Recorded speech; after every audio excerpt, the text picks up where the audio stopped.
and welcome to the Today at the 500 wrap-up show. We welcome you to our closing edition of the 2020 slate of Today at the 500 shows. We take a look back now at Sunday's second annual Open Wheels 500-mile race. Some footage being shown on your screen now. We're excited to have you guys back and tuning in for one last hoorah at the Open Wheels 500 here in 2020.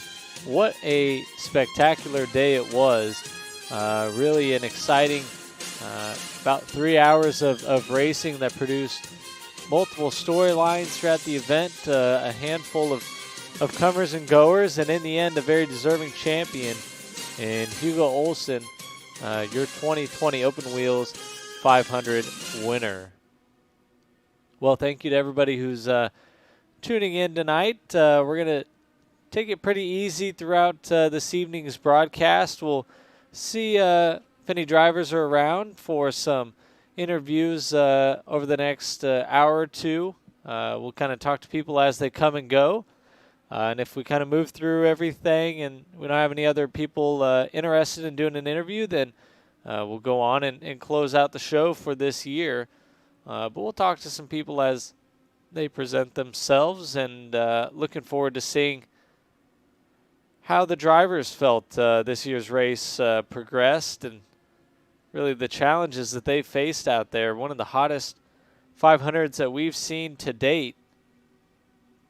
At one point, the track temp reached 128 degrees Fahrenheit, and what we'll do is we'll get in and we'll talk to one of those drivers right off the bat. We got the opportunity right now to bring in one of the front runners from Sunday's race. He was the second overall qualifier, and in the end he ended up finishing a very respectable fourth place. And now joining us in the studio, it's driver of the number 80 machine for Interlagos Motorsport, your fourth place finisher on Sunday, Wilson Neto. Wilson, welcome to the program. It's great to have you. Thanks for taking some time out of your evening to talk about Sunday's Open Wheels 500. Yeah, hello, Tanner. Good evening, and thanks for having me. So at the open of this show, I mentioned to the viewers at home that it was quite hot on Sunday, and I think a little bit hotter than what we saw for last year's race. How challenging were the track conditions throughout the day on Sunday? Yeah, it was quite tricky and very challenging, especially because, how can I say, I was in a I5G guy sandwich all the race long. I think that I'll probably will have nightmares with I5G cars in the upcoming weeks, because I've spent all the race long in a sandwich of 3 or 4 cars of their team, sometimes more than that. But yeah, it was fun. I knew that I didn't have such a good car as they have. But I was trying to do my best and keep pushing hard all the time, and don't crash on everyone, and try to be as safe as possible. Not even if that cost me some positions. That was and then I think I fell to 7th position, and then I was able to slowly starting feeling better with the car and dealing with the hot track temperature challenges, and slow was it one by one I was able to step a little bit more positions, and I'm very happy with the fourth place at the end of the day. Yeah, Wilson, you mentioned the fourth place finish. You got to be proud about the top five, considering the strength of this year's field. I mean, you finished ahead of multiple former winners in the iRacing Indy 500, notably in the top 10, Brendan Lichtenberg, Andrew Kinsella. It was just a stacked field all around. Talk to me about what that means to you to get that finish, especially after last year where you qualified in the same exact spot as you did this year, but the race result itself just wasn't quite to the same standard.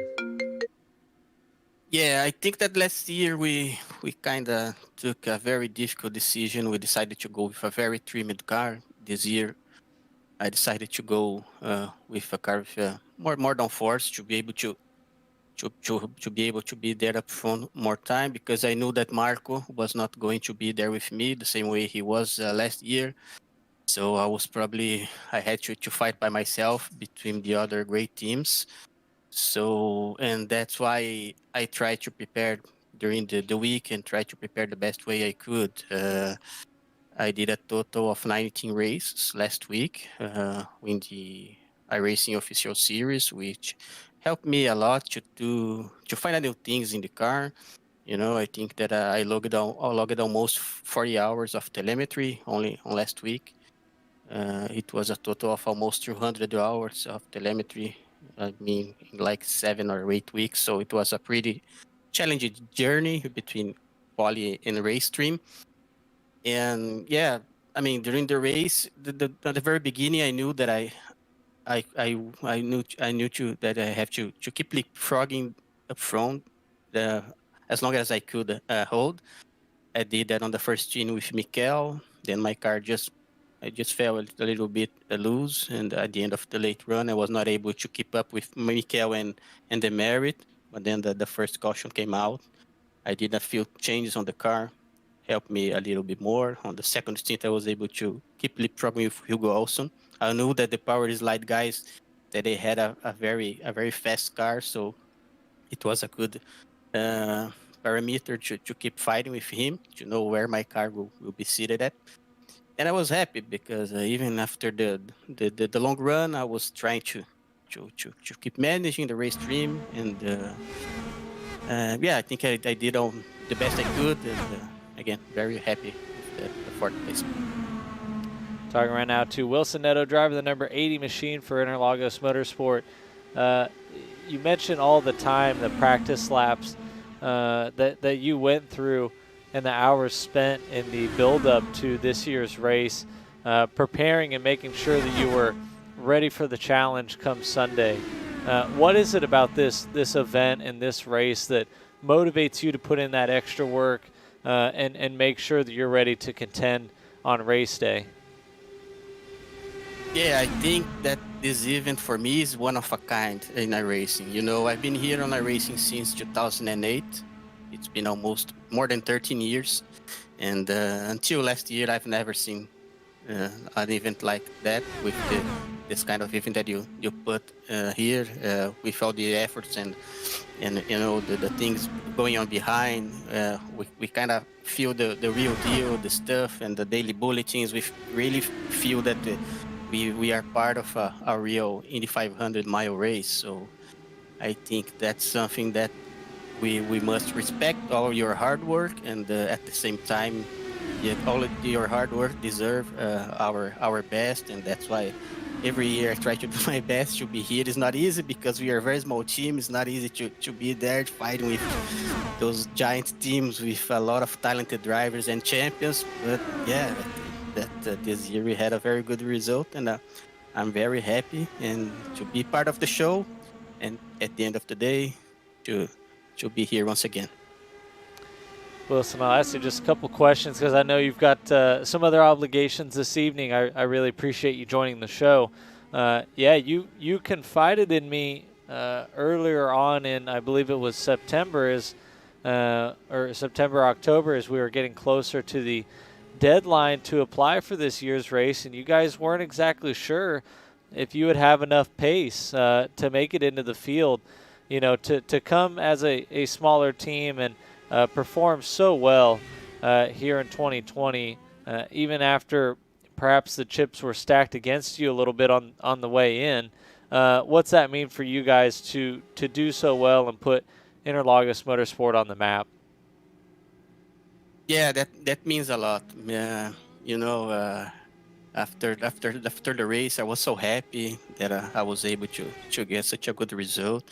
Because again, a month ago, we were not sure that if we are going to be here or not. We were struggling with our old car, and even after 2 weeks working hard on the car, were not finding the way to go. And then we started to do different things, and one day we started to find something, and when we start finding some speed, that brings you some extra motivations and improves you to improve and work harder and harder.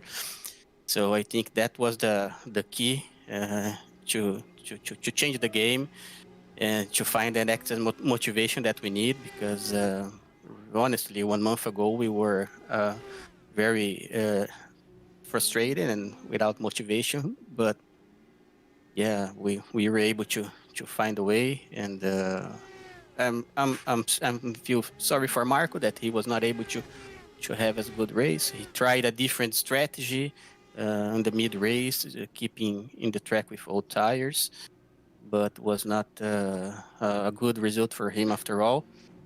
But I think I'm happy, at least with the work we done, and I'm so proud to be able, only with a few persons, two guys working, we were able to do a good job. I think that we still need to feel feel extra things to do, especially to find in our car. Especially, I think in our in-car adjustments in real time. We're still struggling a lot with the track variations, and I think that maybe we have a good car. We have a much better car than we had last year, and maybe if we have a better knowledge and much more hours of testing in our car, maybe we can find that fine detail that will be able to put us at least in a position to be able to fight with those guys with the same conditions. All right, Wilson, I'll close it out by asking, we did have a couple more caution flags in this year's race, but we did have about 125 laps green flag racing from that final caution to the very end.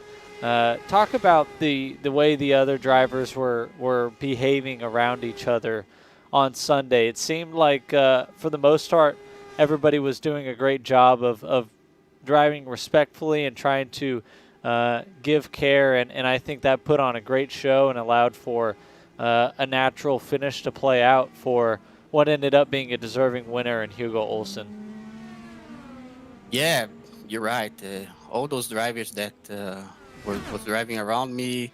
I mean, Hugo Olson, Michael Constini, Christopher Demerit, AJ Burton had such a good battle with AJ and Brandon Lichtenberg in the middle of the race. Matt Pavelski, yeah, they are all very experienced drivers. They know how to be aggressive, but at the same time they hold their lines. You know that you is a guy that you can trust. So yeah, I think that they were expecting the same behavior from me, and that's why I was trying to race as clean as I could, and to don't have any contact or any incident, because I would like to be the guy who wrecked someone else on that race. So I have so much respect for all this guy those guys that run up front, that I was trying to do my race, to do my best, to do a clean race, and I think that they was definitely trying to do that as well. And yeah, it was pretty fun. I had two great battles with Brandon Lichtenberg and with AJ Burton late on the race, and it was very funny. After I sent a PMA to AJ Burton at the end, he sent me a PM as well, congratulating me for the D4. And yeah, it's always a pleasure to race with those guys, to be respected, and at the same time to respect their race. So yeah, that's the part of the show, and that's what makes us proud. All right, Wilson. Well, you mentioned at the beginning of the interview you were racing in a I-5G sandwich pretty much all day. You ended up finishing in between an I-5G sandwich with Matt Pavelski being third and AJ Burton, as you said, finishing fifth. You finished fourth. Congratulations on a spectacular run at this year's Open Wheels 500. If there are any individuals or sponsors you'd like to give thanks to or support, you may do that on your way out here. Yeah, just would like to say thanks to Marco, because he helped me a lot on this car, and also to my guy. A special shout out to my guys in my team, especially to Miguel Paludo. He became a champion in Porsche Brazil, the real Porsche Brazil Cup in last Sunday. His sixth title. I don't know if you remember, but Miguel Paludo was a Brazilian driver in the NASCAR Road Truck Camping Road Truck Series. He was a former partner of Nelson Piquet, so he's part of our team as well here in Brazil. But he basically races with us on NASCAR series. But again, special shout out to everyone in the team, and a special to you, Jenner, for all your hard work, and once again to bringing this event. It was for sure the best experience of my life in iRacing. Thank you. Awesome. Well, thank you for the kind words, Wilson. It's always a pleasure to not only have you on the show. Interviews are always very insightful, but we're very happy to have you back at this year's race, and we look forward to seeing you back at next year's race. That'll be Wilson Neto, everybody, driver the number 80 machine. He's got a little bit of work to do tonight, so we're going to let him go, and congratulations to Wilson once again on a top 5 at this year's Open Wheels 500.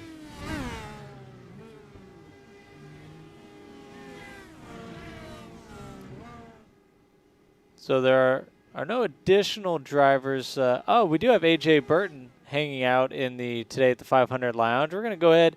We're going to pull him in right now. And now joining us is driver the number 15 machine. He finished 5th on Sunday after starting 18th. It's AJ Burton. AJ, welcome to the program. Great to have you tonight on our wrap-up show at the Open Wheels 500. Yeah, hey Tanner. Yeah, it's good. It's good to be here. It's good. Good month this month. Yeah, we were. I was joking with Wilson, and he mentioned you guys had some great battles during the race, and he ended up finishing where he felt he was all day long in an I-5G sandwich. You guys were very strong, not only on Sunday, but that's been evident all through 2020, dating back to the iRacing Indianapolis 500. How did you guys feel throughout the race and your cars adapting to the changing conditions? How did that play out internally for you, and how happy were you guys with the results that you ended up with, filling out the top 10 in multiple positions? Yeah, on a personal note, the race for me went pretty much as well as I felt it could have. As Wilson says, he felt he was where he deserved to be, and I feel exactly the same. The guys in front of me, I didn't really have anything for them. I thought at one point maybe I could have a really good scrap with Wilson over the course of the final stint, but as the track temp went up and the tyres wore, it just proved too difficult to really race it out. For the whole team, though, I think we're mostly happy, but obviously there's a lot of disappointment. We felt we could have taken the win. We had some really quick cars with Michele, with Chris. Matt wasn't far off either, and to see their races end the way they did is really disappointing. But obviously all credit has to go to Powerslide, to Hugo, to Adam. They were incredible and thoroughly deserved the result. Yeah, they certainly seemed to distance themselves a little bit during that long green flag run that we had to the end. We were sitting there in race control with about 15 laps to go, and we saw Pavelski was 6 or 7 seconds off the gap of that lead group. So we knew obviously if a yellow came out, then it was going to be a completely different ball game. But we were sitting there trying to figure out, how could somebody else join that pack, and what would those conditions have to be, and how would that play out? In the end, what was the biggest challenge for you guys that made it difficult to cut into that gap over the last 100 laps of the race? Honestly, I'd put it down to traffic at that point in the race. Powerslide definitely had a car that could follow better than us, and obviously as the stint went on and as we'd done, I think, 100 laps under green at that point, the field was really spread out, and we'd really got to lapping some of the faster cars who were in the mid-pack, and getting them in between there was nothing we could really do in terms of getting around the lap cars quickly and closing down Powerslide. Just the way the track was, it was too difficult. And you mentioned the track. It was hot, and I believe it was a touch hotter than last year's Open Wheels 500. But how did it compare to the iRacing Indy 500 in May? It was hot then as well, but I believe it was hotter on Sunday. Oh yeah, for sure, it was definitely hotter on Sunday. I think in May we saw it was a lot easier to follow. We almost had that single file strung out sort of procession where everyone was being patient, everyone was in line, but everyone was really quite close together. This year we saw that over the first half a race, and it was pretty sketchy. There was a couple of incidents happened, but that's what happens at Indy. It's a tough track. There's always going to be mistakes. People are always going to get punished if they make a small error. But yeah, as it went on, the track temp went up, and like I say, it just got so spread out. And I love a long green flag race. It was fantastic to go 110, 120 laps under green. I think that topped last year, didn't it? Last year we had 90. I believe so. Yeah. Yeah, that was fantastic to see. We were very happy with that, and me personally as a driver as well. That's how you want a race to go. You want it to play out naturally, and at the end of 200 laps, you see where you end up.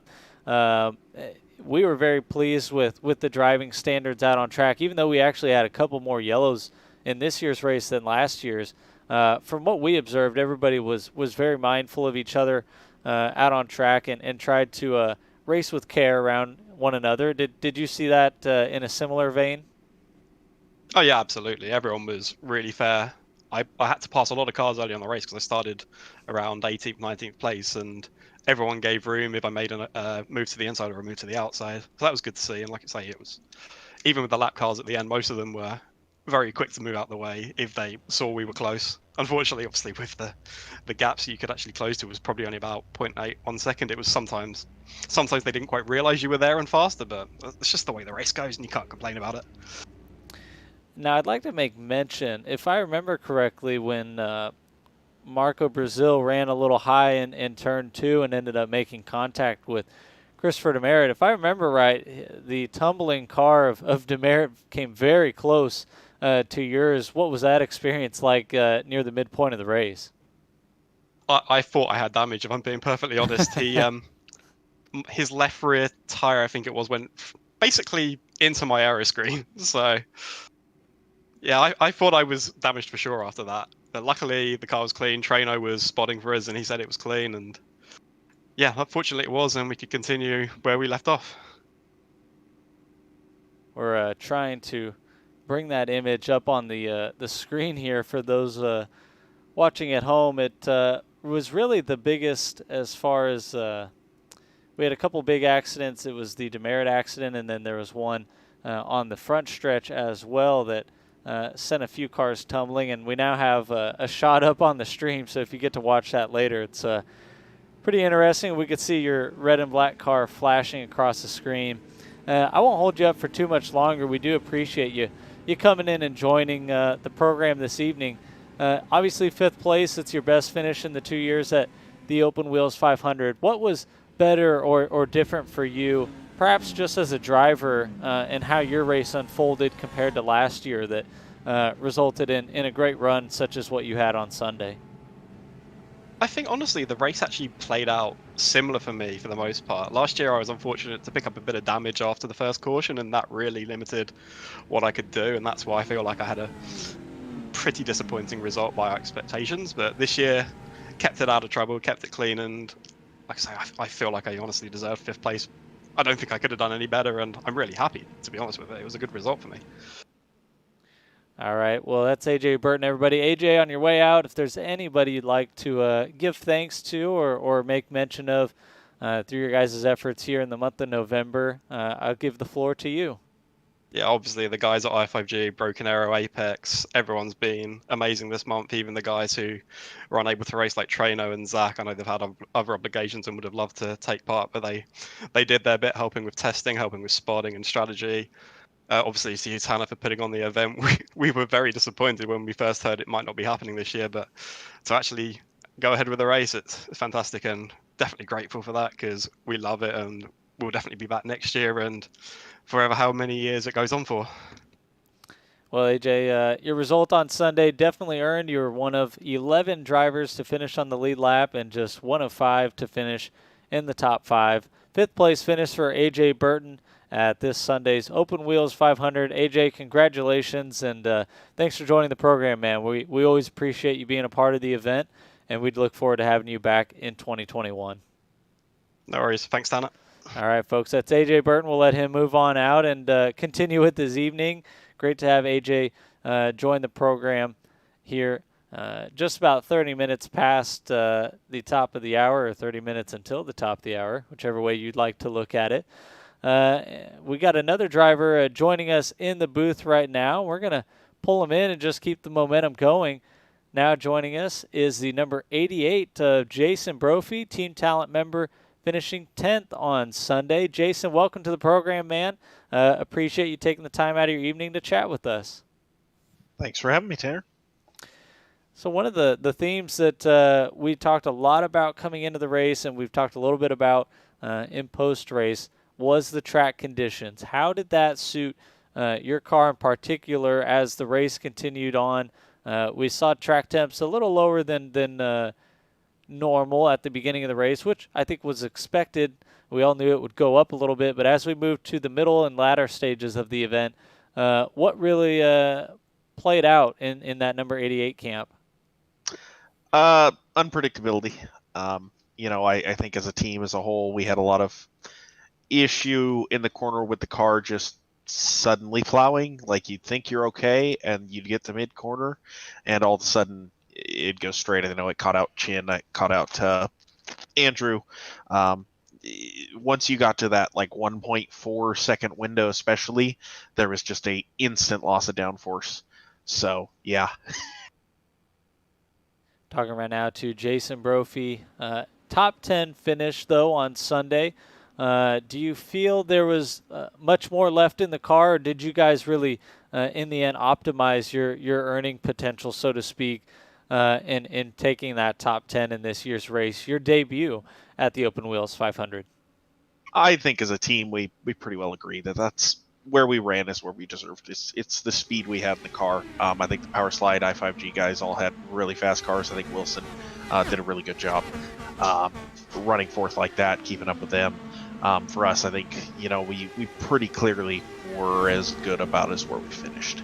I don't think we could pass each other, but if you got close to someone, especially as it got warm toward the middle of the race and toward the end, we could hang around for 5 laps. Then suddenly you just start falling back. So I had the benefit of being kind of the lead car of all of us for the most part through the middle of the race. So I had a little more clean air, a little more friendly air than most of my teammates, which made things a little easier. Toward the end of runs and at the end of the race, I was completely lost. Like I was out of control, almost wrecked probably 3 or 4 times, just trying to hold on to the car. It's where we were at. You don't like to be beat when you get into a race, and sometimes you are, though. Sometimes the other teams are just playing better, and I think this year they were.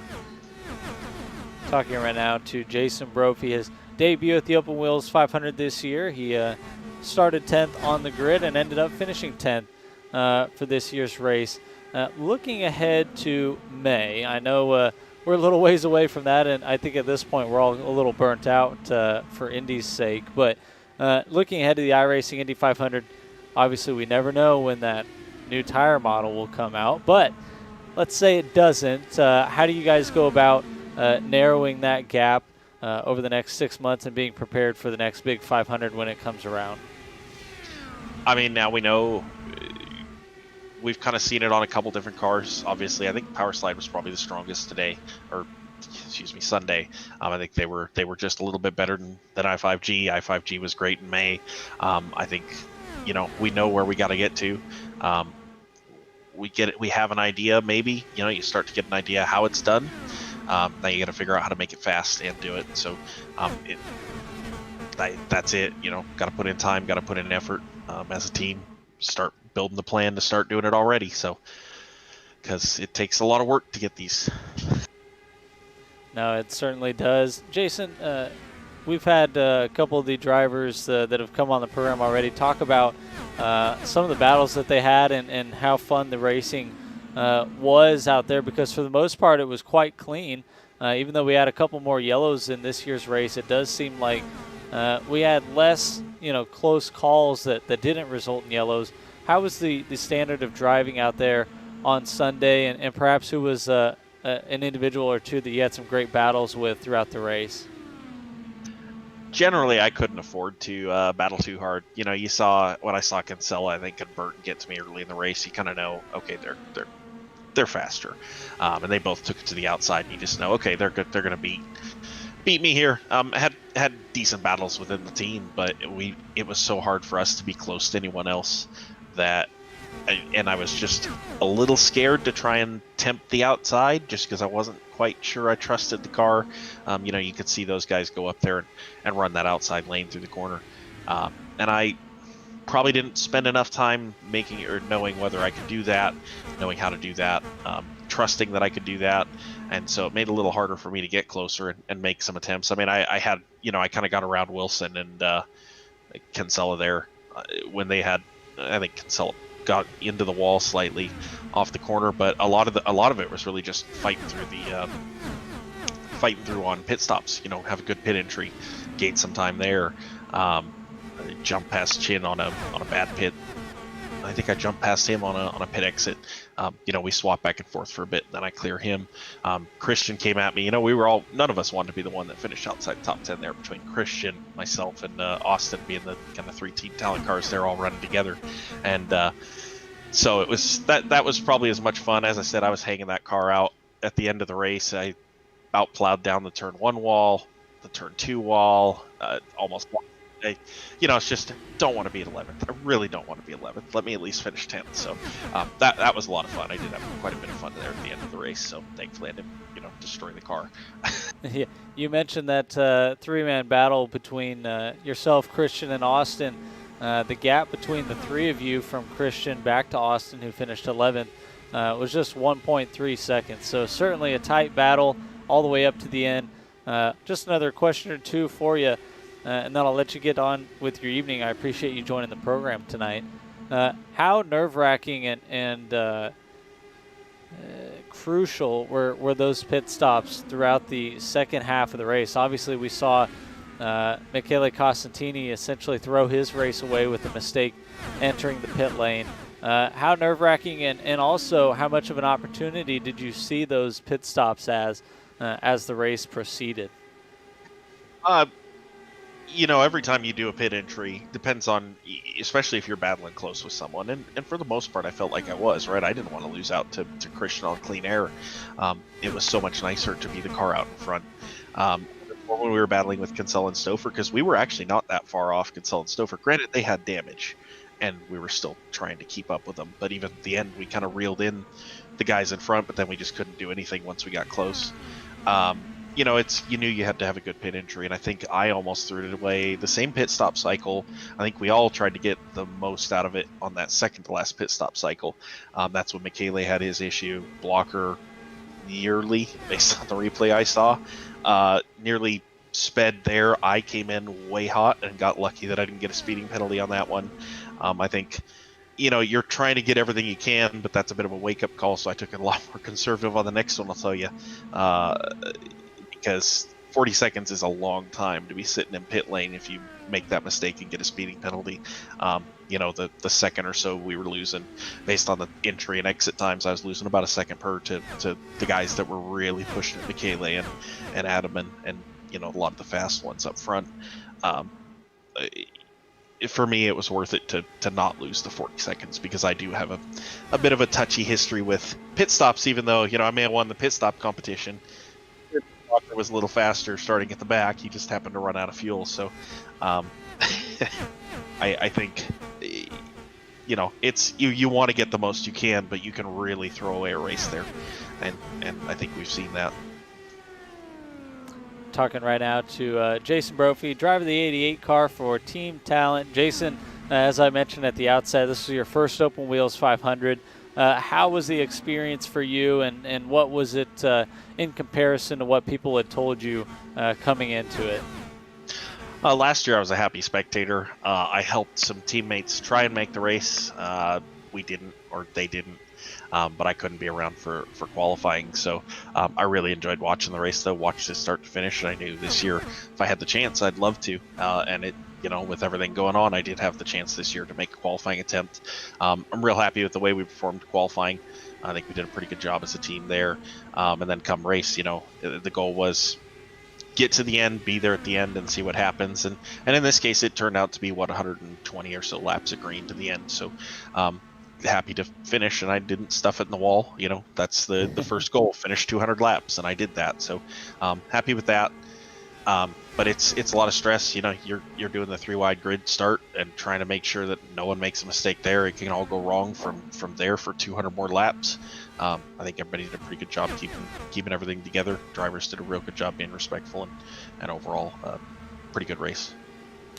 Well, happy to say that I think we're going to try to avoid any NASCAR conflicts in 2021, so our race might be a little later in the month of November next year. So we'd love to have you back and make a return run at this race in 2021.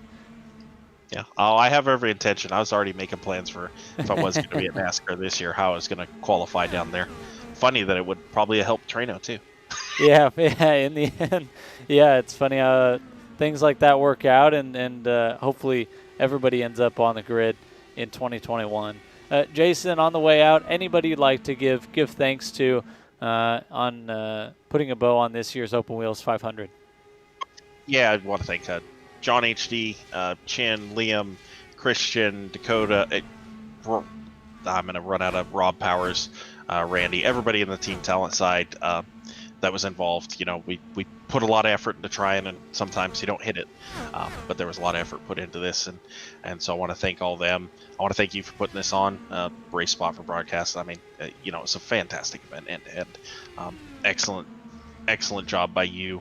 I know it's got to be a lot of work, so thank you for putting that much time into it, because it is first class end to end. So thank you very much. Well, we do it for the drivers. I'm a driver at heart too, and the whole goal about this event was to go out and put something on that everybody in the community would enjoy. So we appreciate the fact that you had a good time, and again, congratulations on your 10th place finish, my friend. I know it was a difficult road on Sunday, and you did quite well. So job well done indeed. Thank you very much.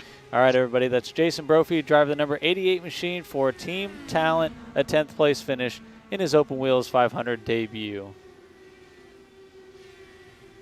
Well, we're going to take a quick break at this time. We'll leave you with some of the race action. That's what we're showing on our screen right now. We had to bring Jason up and his bright yellow and black machine for Team Talent. Put that on the screen there while we were getting a chance to chat with him. We'll leave you with some of that action, and we'll move it to the head of the grid where a fabulous battle was going on with Hugo Olsen, Michele Costantini, and Adam Blocker at the head of the field. We'll let you watch a little bit of that. We'll go to break and then come back in a few minutes' time.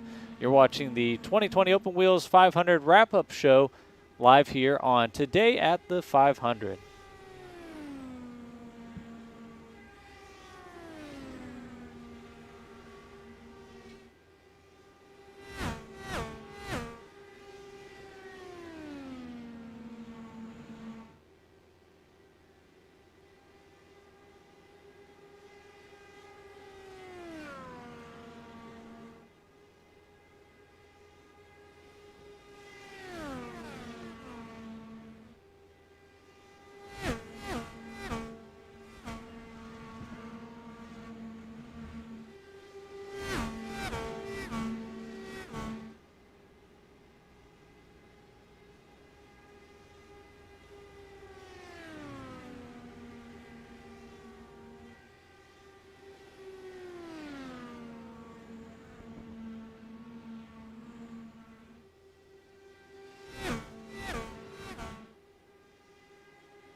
Coverage of the 2020 Open Wheels 500 is brought to you by the Majors Series, presenting partner of Open Wheels 500 broadcast. Mitchell Transmissions, presenting sponsor of the Open Wheels 500. Pit Lane Parlay Podcast. Listen to Pit Lane Parlay today on all major podcast platforms. And the Majors Garage, the official setup shop of the Open Wheels 500. And welcome back to the Today at the 500 wrap-up show here at the Open Wheels 500-mile race. You're watching some action from Sunday's 500. Take you down, give you a little bit more of that replay action from the race. This was currently at lap 116, and a battle thickly underway. Hugo Olsen leading Michele Costantini with Adam Blocker following close behind. What a battle it was all through the race. Those three really steadied themselves as the class of the field and created a memorable finish in our second Open Wheels 500. Unfortunately, Costantini made an early exit from the front group after a speeding penalty and an avoidable contact penalty on the pit lane thwarted his chances. About, I would say, 20 or 25 laps from this point. And then it came down to Olsen and Blocker down the stretch, and in the end, Olsen did just enough to hold off his American teammate. We've got another driver prepared to speak with us at this time, and we're going to go ahead and move him into the studio. It's Dylan Freckleton, driver of the number 313 machine, the only independent driver to qualify for this year's Open Wheels 500. Dylan, welcome to the program. Thanks for taking some time to speak with us on the wrap-up show for this year's Open Wheels 500. Thank you. Yeah, nice to be here. Nice to talk to you. So, Dylan, a better result certainly this year than last year. You actually made it through nearly the entire race. Just finished a couple laps down, but a very respectable 17th in what was widely regarded as the best field in open wheels. I'm sorry, in any 500-mile race here at Indianapolis on iRacing. Yeah, certainly went a lot better than last year. And yeah, it's just really nice for me to be involved in it.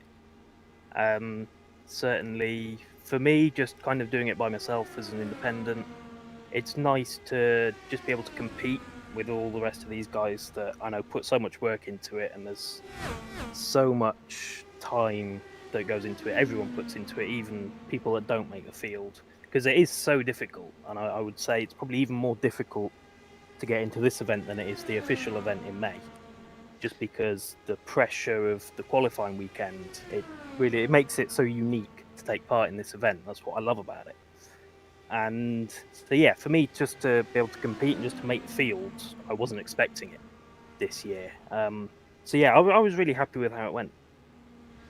Dylan, talk about, for those that don't understand, being an independent driver on iRacing, going up against these teams, the 10 deep of team talent and the 5 or 6 strong horses that i5G brought, and obviously Ludicrous Speed and their 3 or 4 drivers are some of the most experienced. And then you have Power Slide, who finished 1-2 in this event, and their Rookie of the Year winner was Andrew Kinsella. How difficult is it really when you step back and look at it, and what an accomplishment that is to not only make the race on your own like you did, but to finish ahead of half the field as well like you did? Yeah, it's a bit of a challenge, certainly. I think that it makes it a little more difficult in terms of building a setup, because you can't sort of bounce off other people as much as you would if you were teammates with them. And also during the race, I don't have anyone sort of a spotter or anything calling out what's going on in the race around me, so you're not quite as aware of the race situation. For example, when the leaders are coming up to lap me, I'm not entirely sure what the situation is. It was quite helpful. A few people sent messages in the race session, just letting me know when the leads were coming up, that was really helpful, and I was able to kind of get out of the way and try and latch on. But I think the main issue with running by myself is I just didn't have the time running in traffic in practice. So I think I suffered on the setup side there. And that was kind of the main problem I had in the race. I just wasn't able to follow anyone in the second half of the race because the track was just too hot and I didn't have enough grip. Dylan, was there anybody in particular? We've had a couple drivers tonight mention some drivers that they had some great battles with. The field seemed to mind their P's and Q's pretty well during the 200 laps. Was there anybody in particular you had some great battles with throughout the 500 miles? I think, to be honest, everyone that I came up against, it was the cleanest race I've ever taken part in on iRacing, I think. I was really impressed. There was even, at the back of the field, everyone really clean. You could kind of trust them to race. I think it was people like Daniel Johnson, Oliver Silver. I remember having a little bit of a battle with those guys. But really, everyone that I came across on the track was just really easy to race against, and you could completely trust that they're not going to do anything stupid. So that was really nice for me to be a part of that. Talking right now to Dylan Freckleton, driver the number 313 machine. He finished 17th in Sunday's second Open Wheels 500. If anything, did you notice any changes in the car and the way that it behaved with the track from May's iRacing Indy 500 to this November's Open Wheels 500? As you said, it was much hotter in this race, but mechanically or structurally with the car, was there anything that either made you better or made you a little bit worse for the November race? I think for this one, I think it was just more experience in terms of working on the set and just in terms of driving the car from May. I was a little bit off the pace back in May, and I didn't make the top split, I don't think. And I think part of it was because they just introduced the Aeroscreen back in May, and obviously for me working on it by myself, I took a bit longer to just get the hang of how that affected the car. And I think having that bit more time now coming into this month, it certainly helped, and I made a little bit more progress than I expected to, even. Which turned out to be, pretty critical in qualifying because I just made the field, which I was very happy with. Well, it certainly was a admirable effort. Once again, you are one of the few drivers that can say they are a two-time qualifier for the Open Wheels 500. Congratulations again, Dylan. It is quite an achievement to make any of these major 500-mile races as an independent driver. So every year that you return to this race, we'll be certainly happy to have you, and we look forward to having you back on track again in 2021. Thank you very much. I look forward to it. All right, everybody, that's Dylan Freckleton, driving number 313 machine. He finished 17th in Sunday's second Open Wheels 500. We're going to move some other drivers in now, see if we can dial up Christopher Demerit. And now moving him into the booth is driver the number 144 machine for Broken Arrow with Apex Racing Team and I5G. Christopher, how you doing this evening? I'm doing pretty well, thanks. How are you? Doing great, man. It's good to be at the end of the tunnel after a long couple weeks, but we had a interesting race on Sunday and a clean finish to the end after what ultimately ended up being the final caution, which unfortunately you were involved in. Talk us through your race kind of leading up to that point, and then we'll go through the accident as it were. Yeah, the race up to that point was pretty much as normal as I could have expected it to be.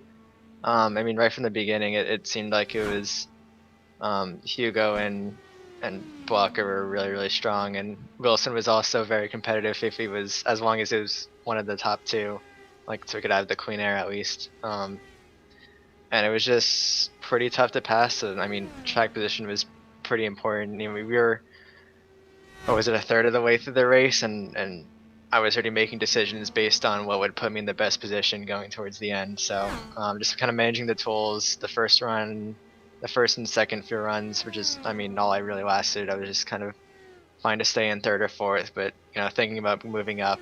But yeah, it was just the conditions were pretty tough. So if you were third or fourth, you had almost like a 2-lap window to make it 3 wide into the turn 1 or turn 3, and that was more or less it. Unless one of the 2 drivers ahead of you made a mistake. So, yeah, getting ahead of the car with the tools and just running the tires out. I felt like I was running pretty well, and I enjoyed it. I enjoyed the fact that it was a bit warmer than May, in terms of track temp, because it spread people out a bit sooner. I mean, the downside is that we got spread out, and passing on the inside was even harder and more impossible than normal, but yeah, can't be too upset with that. So let's talk about it now. Before the yellow flag came out for the final time, we were actually set for what was to be our second to last restart. That's when Marco Brazil stayed out on old tires. Everybody in race control, we were keeping a close eye on how exactly that would play out, because at 15 lap older tires and running through another heat cycle, we knew that was going to be challenging for the 812 car. As we were kind of approaching that restart and then through that first lap under green, what was kind of your thought process, as you guys certainly knew that he was up there on the old skins, and that was going to be a challenge? I think we're just focused on trying to get, because we knew, I mean, at 15 lap old tires, once there's pretty much 1 car ahead of you, you're already struggling a little bit, or at least it's more difficult to get around that 1 car, and we were on fresh tires, so for those first few laps we could really do a lot more than he could on 15 lap old tires, just because of the tires alone. And I think you could tell Michele was pretty aggressive getting around him, and I was trying to be also aggressive coming around him, because I had Blocker right behind me, and I was thinking towards the end of the race, because there weren't many opportunities to pass, and you had to keep your position in line basically. But yeah, I could tell it was already hairy with how Michele was trying to pass Marco, and then I tried to follow the line of cars in front of me on the outside, and then I got put into quite the predicament in turn 2 when I started to push up, and I was kind of at his right rear already, and in that split second you go through your options as quickly as you could. So my options were back out and try to cross over, but I would basically have less speed than he would at that point, and I would get passed on the outside by 5 cars until I could finally get back in line. That would be pretty awful for a long-term race perspective with how hard it was to pass. I could have backed out and stayed in line, in which case I bet that Blocker would have tried to pass, and we would have either been like 2 or 3 wide into 3. I didn't really want that either. Or I could try to keep sticking on the outside and get around. And I misjudged it a tiny bit. I really think if I was a foot or so over to the right, we would have been okay through the corner, because I don't think he lifted just because of the contact. He was also lifting because he realized I was going on the outside. But yeah, just kind of an unfortunate set of circumstances based on of pretty much just the tires, and I'm sure he was trying to push to get into line to make us in track position, but it's just kind of how it played out. Yeah, definitely. Like you said, that's all part of what was eventually, very important decisions that had to be made in relation to track position. We've actually got a photo up on the stream right now of your car flying through the air, and we were talking to AJ Burton just a few moments ago how, it appeared it was very close with him trying to make it through that accident. He thought he had damage. Eventually, he emerged unscathed, but in the end, it was ultimately the end of not only your day but Marco's day as well, because he got quite a severe penalty under green, which effectively ended his chances at the 2020 race as well. And like you say, it happens so fast, especially here at Indy, and it's so narrow. There's only so much you can do once you get into those certain positions, and you hope that the guy alongside you ends up helping you out through the corner, and in the end, it just ran out of a little bit of space.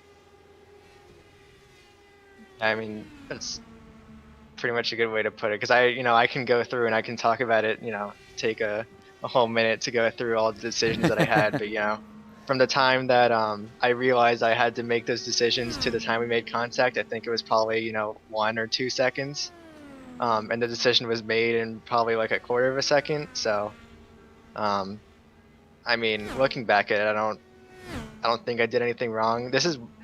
I didn't do well in either of the races between last year and this year, just from a result standpoint. And I was beating myself up for last year's incident, but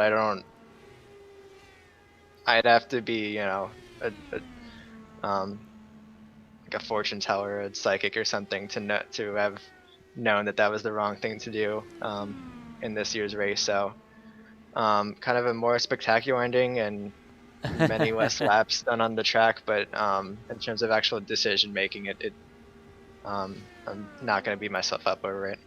No, and that's similar to the way that we saw it as well in race control. We see that a car has been taken out of the race or has exited the race in some fashion, so we have to then put the incident under review.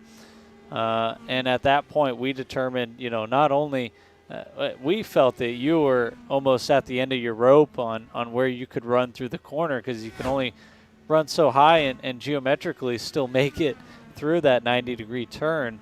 And in the end, we felt not only was Marco essentially just running through the middle of the track on old tires and left more than a lane, perhaps a lane and a half on the bottom where he could have given better room, but he also drifted up into you, and we felt that's what caused the contact. And so for putting a car out of the race, we felt he would receive a penalty that was sufficient in matching those detriments, so to speak. So it was lamentable for many people in that situation, but unfortunately it did end with your 2020 500 coming up just a little bit short. Looking ahead to May, what did you guys learn through this month of November that could help you be strong once again at the iRacing Indy 500? Because, obviously Power Slide was fast and they ended up with a 1-2 finish, but I'd like to think that had yourself and Michele not had the various issues that played out, you guys in I5G could have just as well been the 1-2 finishers, or at least had a great battle there at the end. How do you guys now feel looking into the 2021 iRacing Indy 500 6 months from now? Yeah, at least in my mind, it was definitely going to between, as long as nothing crazy happened with like pit strategy and yellows and all of that stuff, it seemed to me like it was going to be between Hugo, Blocker, Michele, and myself. So and that's why we had to be so aggressive at the beginning, because if you're just doing like 1 versus 1 card, you can go back and forth pretty easy. Once you get 3rd or 4th, you're kind of stuck there for a while. But in terms of May going forward, I wouldn't say we learned as much, rather than we have a new fire under us, because a lot of our teammates on I5G are convinced that Power Slide definitely had the stronger car in traffic, which is pretty much everything. And if they did, it wasn't by much, but enough to seem to like make a difference. So we'll be definitely testing a lot out for the race set. We'll be focused on that. We were pretty comfortable with qualifying with how that went. But our pretty much going to May, we'll be focusing on trying to get any slight improvements that we can in the race set and traffic.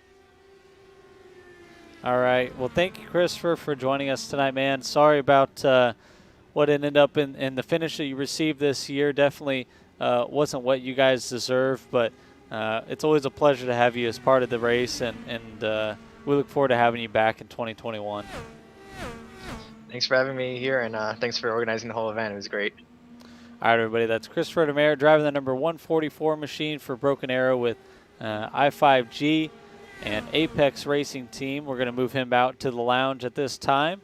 And we're going to move in our final guest of the evening, Brendan Lichtenberg, joining us on the program, driver of the number 10 machine for Broken Arrow with I5G and Apex Racing Team. Brendan, you finished 6th at this year's Open Wheels 500.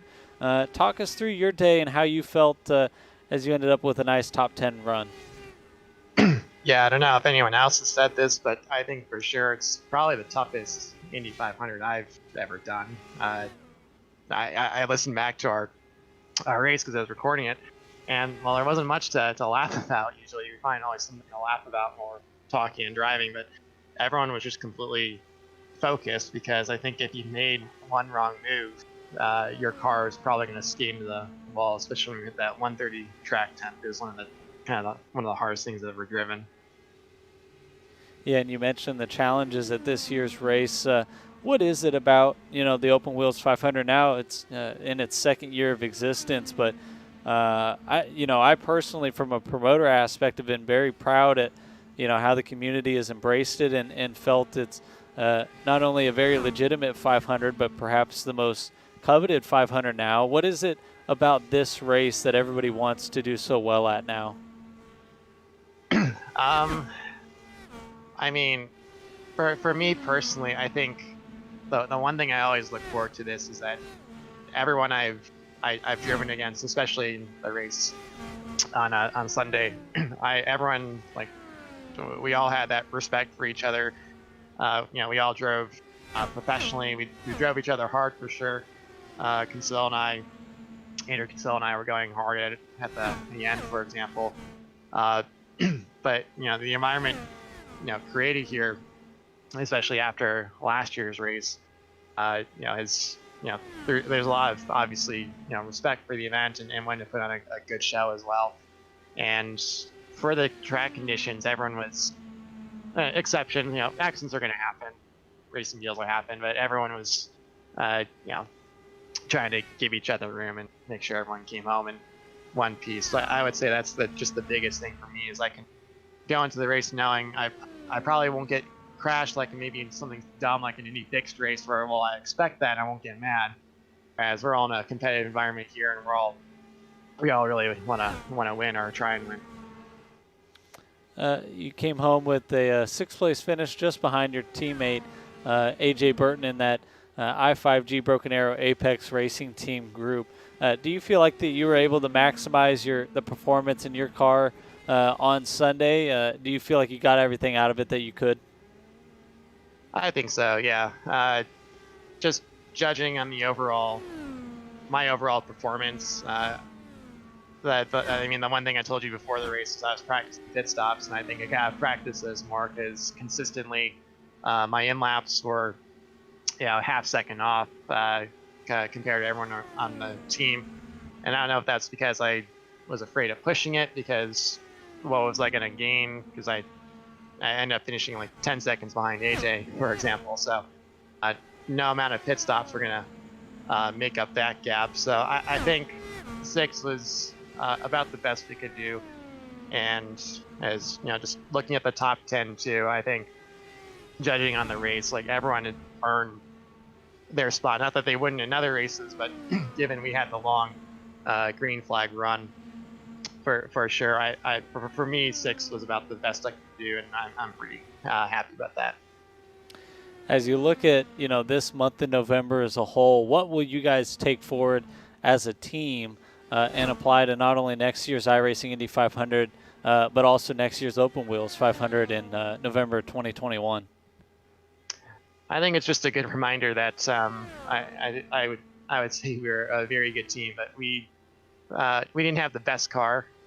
We had a very good car, not the best. I think that just gives us more motivation to keep working hard. Not that we didn't work hard for this race, of course, but we obviously see from the results page, Power Slide put in a bunch of effort, Wilson Neto put in a bunch of efforts, and I think just makes us want to just get back at it sooner. Although AJ may have said earlier, I don't have to talk about, but he told me on Sunday he was going to take down his wheel, never run Indy again until like May. So we'll see when we drive it next. Well, I think I can definitely show some compassion for those feelings as well. It's been a long month of November, and I'm sure you guys put a ton of work in to preparing for this race. In that same vein, is there anybody you'd like to give a shout out to after a long month's worth of work, leading into a strong top 10 finish for you, and a few of other top 5s in your team? Sure. Yeah, I'd just primarily like to thank Brandon Trino.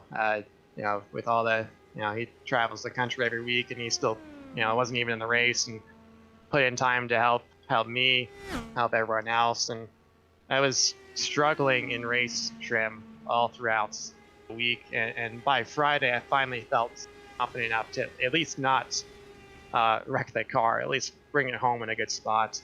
And of course, everyone else for their help, McKelly and Zach, AJ, and Chris, and Matt, of course. Matt drove a fantastic race for not driving Indy car as much lately. Everyone contributes in one way or another, whether it's setup work, or someone's the motivator, or cracking the whip. Everyone has something to kind of bring to the table. And I'd also like to shout out to my dad. My dad watched me race Sunday, and he really enjoyed the show that you helped put on. So a big shout out to my dad. Awesome. Now that's really cool to hear, and that strikes a chord with me. I was lucky to have my dad as part of race control this year. He was doing a lot of timing and scoring stuff for us and helped us stay on top of the pit sequences and all that stuff. So I can definitely enjoy that part of it, and that's cool that he got to tune in and enjoy that. So thanks again, Brendan, for making time not only tonight to chat with us, but all the other times that we bug you for interviews. You're always insightful, and of course a great driver that ended up with a well-earned 6th place finish on Sunday. Really appreciate you being at this year's race, and we look forward to having you back next year. Yep, thanks a lot. Can't wait. All right, everybody. That's Brendan Lichtenberg, driver of the number 10 machine for Broken Arrow with I5G and Apex Racing Team. We're going to move him out into the lounge now. We take a look around. I don't see any other individuals in the chat at this point. Looking around.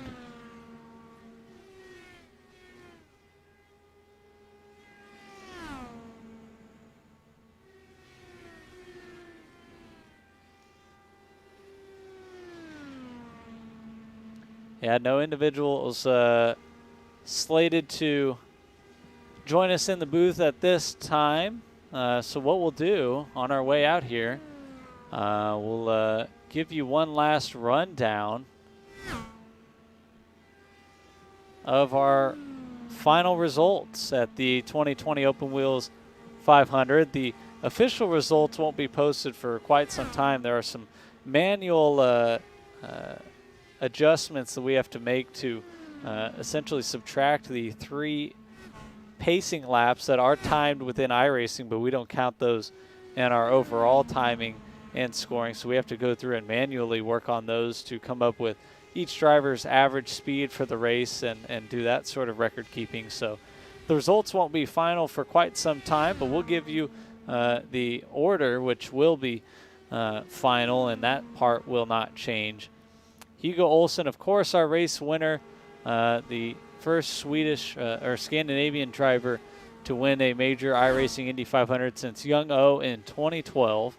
Adam Blocker, of course, his teammate, finishing 2nd in a 1-2 for Powerslide Motorsports. We talked about the I5G sandwich that Wilson Neto in the middle of that sandwich, but a well-earned 4th place finish for the Brazilian driver, who was a little disappointed with his result last year, but he definitely made up for it this year. Moving down the order, 7th place was our Rookie of the Year, Andrew Kinsella. So congratulations to Andrew Kinsella for winning the Rookie of the Year award here in 2020.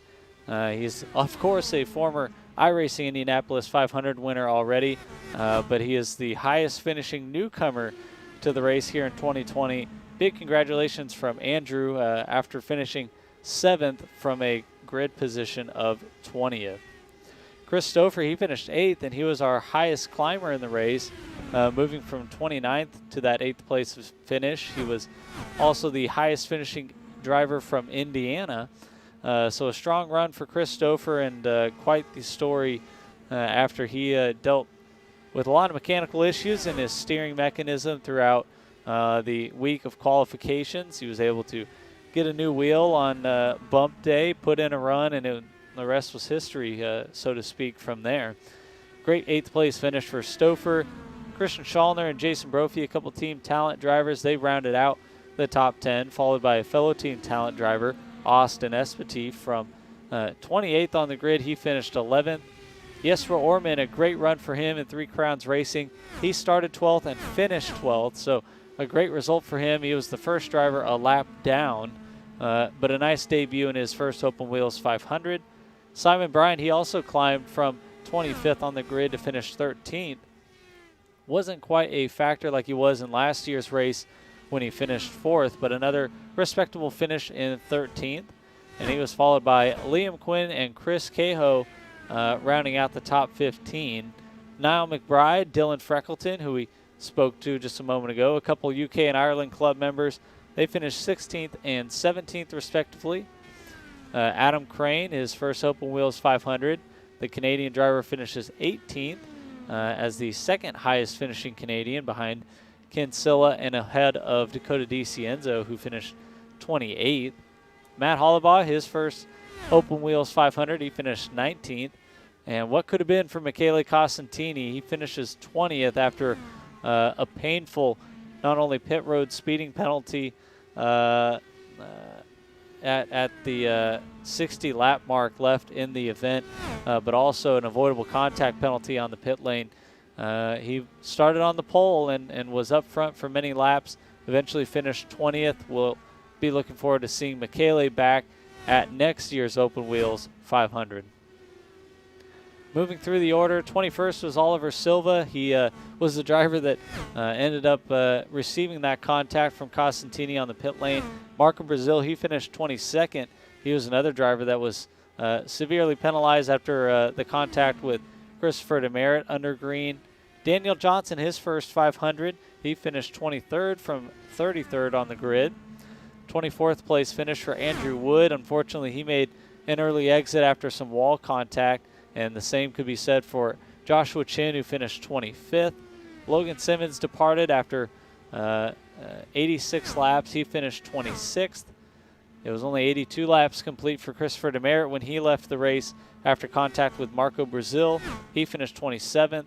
We mentioned Dakota DiCienzo. He finished 28th after 76 laps complete. Young O, again, another unfortunate ending to his Open Wheels 500. He's already mentioned to me he'll be back in 2021, so looking forward to seeing how he and the Ludicrous Speed bunch perform next year. Unfortunately, it was a 29th place finish for Young O and 33rd for Tim Doyle after being involved in that first lap accident with Andreas Eek. Of course, Chris Cahoe was the best finishing Ludicrous Speed driver, placing 15th. And filling out the rest of the field, Chad Simpson, he finished 30th after Henry Bennett finishes 31st. Both of those drivers involved in an accident together. Well, this is the part of the event where I like to give thanks to a variety of people. I'd like to, of course, give thanks to our partners, the individuals that helped make this year's race happen. It wouldn't have happened without the support of Mitchell Transmissions, Jerry and Tammy Hall, and all of the things that they do to not only encourage this event to continue to grow, but give us the resources to do just that. We really appreciate their support here in 2020, and we wish them all the best and good health moving forward. I know Tammy is battling some health issues right now, but we know that she's in good hands and will do just amazingly handling that adversity and moving forward into what will be surely a prosperous 2021. We'd like to also give a shout out to the Major Series and Majors Garage. Michael Lett, a strong supporter of the Open Wheels 500, and he sponsored every Open Wheels broadcast throughout the month of November. That's not only here on Open Wheels TV, but also on Race Spot TV. would like to thank our group at Pit Lane Parlay, Mike Jokum and Jess Baker, Matt Hickey, a great group that supports the Open Wheels 500. They were the sponsor of this year's qualifications weekend. And also, of course, the Pit Lane Parlay Pole Award for the second year. Thanks so much to Mike and the whole crew at PLP. They do some great things. Make sure to look them up on every major podcasting platform and also on social media. I know they've got platforms on Twitter, Facebook, and I believe Instagram as well. So make sure to support Pit Lane Parlay and the great coverage that they provide throughout the IndyCar Series season. I'd like to also give thanks to Race Spot TV, our amazing broadcast partner. We couldn't have accomplished the steps forward that we took in 2020 without them. Big thanks in particular to Arjuna Kinkapati for all the amazing elements and ideas that he helped orchestrate in 2020. Also thanks to Randy Cheneth and Will Vincent for their involvement in the production and execution of this year's Open Wheels 500 on Race Spot TV. And thanks to our friend Aaron Likens for joining on to the race broadcast on Sunday. It's always great to have Aaron involved. He does a fantastic job with IndyCar and always happy to be involved with a person like Aaron with such high class in everything that he does. So great group at Race Spot TV. Certainly helped elevate this year's Open Wheels 500 even higher than last year's inaugural event. It's very exciting to have such a committed broadcast partner for not only now but moving into the future as well. Last but not least, I'd like to thank all the competitors that joined us for this year's Open Wheels 500, and then, of course, everyone who joined us here on Open Wheels TV. I know Logan Detweiler is very eager to get a shout-out, so thanks, Logan, for hanging out and being our #1 fan here throughout the month of November. We really appreciate your support of the Open Wheels 500. Big thanks to Phil Watkins and Gary Holtman up in the Pacific Northwest, helping us all the way back in October sort out our audio and make sure that we had a excellent production ready for you guys and something that was nice and clean that you can look forward to tuning into every day.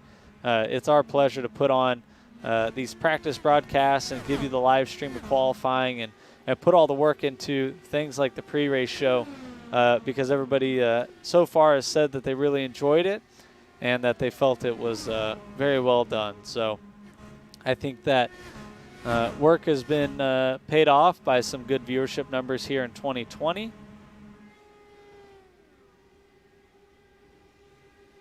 And with that, I think we're at the end of our line here at the 2020 Open Wheels 500. Again, big thanks to everybody who participated and played a role in this year's event. We couldn't have done it without you. We put on this event for the sim racing community and racing enthusiasts as a whole. We're very proud to bring this product back to iRacing here in 2020. As one driver mentioned earlier, we weren't exactly sure if we'd make it back here for the 2020 race. A lot of challenges here in this year of 2020 and it put the race in doubt for a little bit, but we're very happy we were able to carry it out even in these difficult circumstances this year and put on a world-class show once again. Big thanks to all the drivers who participated and ran a very clean race. We were very pleased with the end product. It means a lot to us to not only have a green flag finish, but such a great second half of the race where everything played out naturally and drivers really earned the finishing positions that they ended up with. We couldn't be more happy with the performance standards out on track here in 2020, and that propels us into 2021. Well, signing off now for the final time of 2020. Again, big thanks to everybody who tuned in. It was our pleasure over the last 2.5 weeks to bring you everything that was the Open Wheels 500 here at the Indianapolis Motor Speedway on iRacing. We look forward to doing it again in November of 2021. Join us next year for the third running of the Open Wheels 500-mile race. For everybody at Open Wheels Motorsports Sanctioning, we also give thanks to Faye Constantine, everybody at ABC Circle Music for giving us the permission to use the IndyCar on ABC theme. Very great addition to this year's event.